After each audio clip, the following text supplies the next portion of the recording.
नमस्कार विद्यार्थी मित्रांनो, जनरल नॉलेज इन मराठी या यूट्यूब चॅनलवर स्वागत आहे। आज आपण अतिशय महत्त्वाचे 10 प्रश्न घेतलेले आहेत। त्यामधील प्रश्न पहिला आहे, घटक राज्यातील विधिमंडळात वरिष्ठ सभागृह कशाला म्हणतात? उत्तर आहे विधान परिषदला वरिष्ठ सभागृह म्हणतात। प्रश्न दुसरा आहे, भारतात अंदाज समिती केव्हा निर्माण केली? उत्तर आहे 1950 रोजी भारतामध्ये अंदाज समितीची निर्मिती केली गेली। प्रश्न तिसरा आहे, लोकलेखा समिती सर्वप्रथम कोठे आणि कधी स्थापना केली? उत्तर आहे इंग्लंडमध्ये 1861 मध्ये लोकलेखा समितीची स्थापना करण्यात आली। प्रश्न चौथा, अंदाज समितीत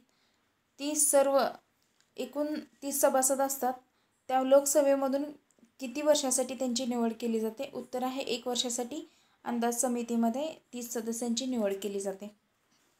प्रश्न पाचवा आहे, अंदाज समिती 30 सदस्यांची निवड कोण करतो? तर उत्तर आहे लोकसभेचा सभापती अंदाज समितीमध्ये 30 सदस्यांची निवड करतो।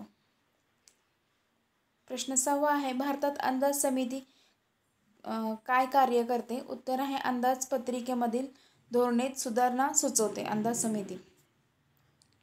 प्रश्न सातवा आहे, सार्वजनिक उपक्रम समितीमध्ये किती सदस्य असतात? उत्तर आहे सार्वजनिक उपक्रम समितीमध्ये एकूण 15 सदस्य असतात, त्यामधील लोकसभेमधील 10 सदस्य आणि राज्यसभेमधील 5 सदस्य असे एकूण मिळून 15 सदस्य सार्वजनिक उपक्रम समितीमध्ये असतात।